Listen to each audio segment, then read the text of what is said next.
আমার আল্লাহ, কত মানুষ রমজান পায় আল্লাহর ওলি হয়ে গেল, আমি বুঝি হইতে পারলাম না।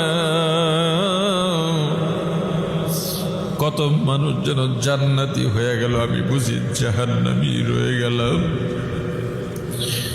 কত মানুষ গুনাহ ক্ষমা করায় ফেলাইছে, আমার গুনাহ তো একটাও গেল না বুঝি।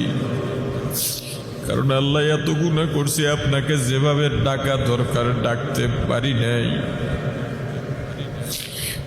যেভাবে নামাজের সিজদাটা দেওয়া দরকার ছিল সেভাবে সিজদা দিতে পারি নাই। ওগো আল্লাহ, যেভাবে তেলাওয়াত করা দরকার ছিল পারি নাই। আমার সময় চলে যায়, আমি এই 2 দিনে আর কি বা করতে পারবো। আল্লাহ, আপনার নেককার বান্দাদের সঙ্গে আমাদের শামিল করে নেন আল্লাহ। ওগো আল্লাহ, রমজানের পরে আমাকে আর আপনি জাহান্নামের কাতারের মানুষদের সঙ্গে শামিল করিয়েন না। আমাকে একটা আলাদা মানুষ বানায় দেন, জিকিরের স্বাদ জিহ্বায় লাগায় দেন, নামাজ ইবাদত নেক কাজের স্বাদ অন্তরে বসায় দেন। আমি আর গালি দেব না, তওবা করো রে ভাই, তওবা করো, মনটাকে নরম বানাও। জাহান্নামের আযাব সহ্য করতে পারবা কিনা আগে বুঝে শুনে গুনার দিকে পা বাড়াও। ওরে আল্লাহর গোলাম, আর জান্নাত শান্তির বালাখানা, দুনিয়ার যত শান্তি, যত সুখ, যত আরাম সব যদি এক জায়গায় করা হয়, জান্নাতের এক জাররা শান্তির সমান হবে না। হে রোজাদার ভাই, ওই জান্নাত পাওয়ার জন্যই তো রোজা রাখলাম, তারাবি পড়লাম। পরকালে মুক্তির জন্যই তো ব্যবসা বাণিজ্য ছেড়ে মসজিদে এসে বসে রইলাম।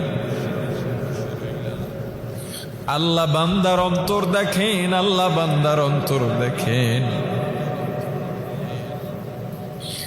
ওই পরকালে মুক্তির জন্যই তো কত মানুষ দুনিয়াদার হয়ে দুনিয়ায় মত্ত হয়ে রইল। আমি তো ওই পরকালের মুক্তির জন্যই দুনিয়া চিনি, তবু দুনিয়ার পিছে ঘুরলাম না। ক্ষমতা বুঝি, ক্ষমতা চিনি, তবু ক্ষমতার পিছনে না গিয়ে আমরা মসজিদে বসলাম, তাহাজ্জুদ পড়লাম, তেলাওয়াত করলাম, ইতিকাফে বসলাম।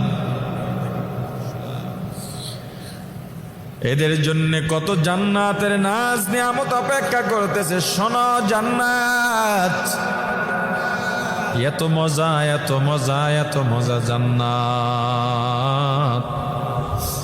তবে যারা দুনিয়া চায় তারা পরকালে জান্নাত পাবে না।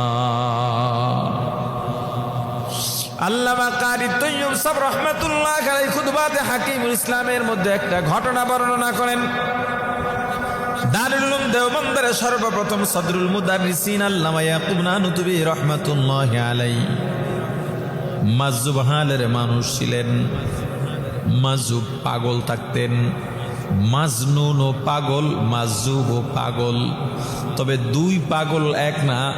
মাজনুন এমন পাগলকে বলা হয় যেই পাগল শরীয়তের ধার ধারে না, যেই পাগলের দ্বারা মানুষের সম্মান মর্যাদা ঠিক থাকে না, যেই পাগল দুনিয়ার কোনো হুঁশই থাকে না, যেই পাগলের মাঝে গোসল নাই, ঘুম নাই, খাওয়ার স্টেশন নাই, উলঙ্গ হয়ে যেতে পারে। আর মাজুব এমন পাগল, তারও দুনিয়ার হুঁশ নাই, কিন্তু তার দ্বারা শরীয়ত বিরোধী কোনো কাজ হবে না, মানুষের আত্মমর্যাদাহীন কোনো কাজ হবে না। আল্লামা ইয়াকুব নানুতুবি রাহমাতুল্লাহ আলাইহি একদিন এশার নামাজের পর তাহাজ্জুদ নামাজ শেষ করে আল্লাহর দরবারে হাত উঠায়া দোয়া করতেছেন। দোয়া করতে করতে করতে করতে এক সময় কি যেন মনে করে বলে ফেললেন, আল্লাহ, আমি 3 লাখ টাকা চাই, আমাকে 3 লাখ টাকার ব্যবস্থা করে দেন।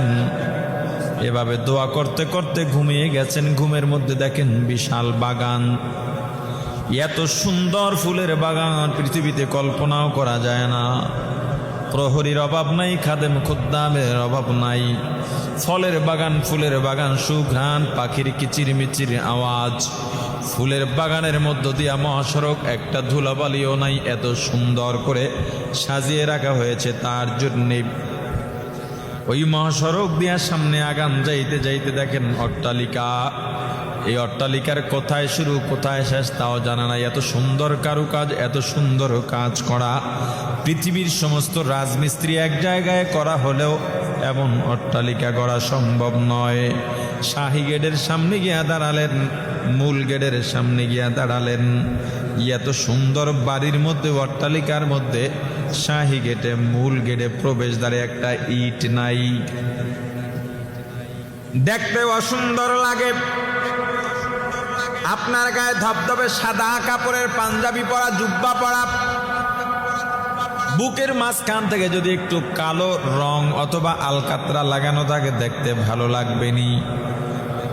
অথবা আপনার গায়ে কুচকুচে কালো একটা জামা পাঞ্জাবি আছে, এই কালো জামার বুকের মাঝখান দিয়া যদি সাদা রং বা চুন লাগানো থাকে দেখতে ভালো লাগবেনি। এত বড় অট্টালিকা, এত সুন্দর অট্টালিকা দেখলেই পরাণটা জুড়িয়ে যায়। এই অট্টালিকার মূল প্রবেশদ্বারে একটা ইট নাই, দেখতে ভালো লাগে না। প্রহরীকে ডাক দিলেন, হে প্রহরী, এখানের ইটটা কই, ইটটা লাগায় দাও। প্রহরী ডাক দিয়া বললে, এই বাড়ির মালিক, এই বাগানের মালিক ইয়াকুব নানুতুবি, উনি আজকে আল্লাহর কাছে 3 লাখ টাকা চাইছিলেন। যারা আল্লাহর কাছে দুনিয়া চায়, আল্লাহ এই বাড়ি খুইলা খুইলা দুনিয়া দিয়া দেন। আজকে 3 লাখ চাইছে, পরে আবার চাইলে আরো খুলবে। এভাবে চাইতে থাকলে এক সময় এই ঘর বাড়ি কিছু থাকতো না। এটা একটা শিক্ষার জন্য, বাস্তবতা তো এমন না, স্বপ্ন তো স্বপ্নই, শুধুমাত্র শিক্ষার জন্য বলা। আল্লামা ইয়াকুব নানুতুবি রহমাতুল্লাহ আলাইহির ঘুম ভেঙে গেল। এবার আল্লাহর দরবারে রোনাজারি করতেছেন, আবার ওযু করে নামাজে দাঁড়ায় শুধু কান্না আর কান্না। আল্লাহর ওলিরা নামাজে দাঁড়াইলে কাঁদতে কাঁদতে বেহুশ হয়ে যাইতেন। আমার রাসূল নামাজে দাঁড়াইতেন, এত লম্বা কেরাত পড়তেন, পা মোবারক ফুলে যাইত, 2 চোখের পানিতে বুকটা ভিজে যাইত, বুকটা ভেসে যাইত চোখের পানিতে। ইমামুল আযম আবু হানিফা রাহমাতুল্লাহ আলাইহি একদিন তাহাজ্জুদ নামাজে দাঁড়ায়া সূরা ইয়াসিন তেলাওয়াত করতেছেন। তেলাওয়াত করতে করতে করতে করতে করতে করতে এক আয়াতে গিয়ে থেমে গেলেন। ওয়ামতাজুল ইয়াউমা আইয়ুহাল মুজরিমুন।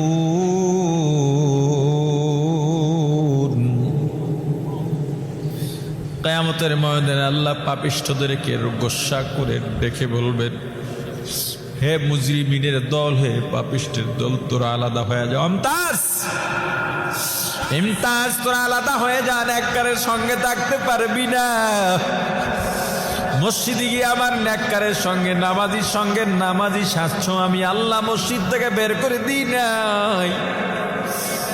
দোয়াকারীদের সঙ্গে হাত উঠে দোয়া করছো, আমি আল্লাহ বের করে দিই নাই। তোর ভেতরে ছিল মুনাফিকি।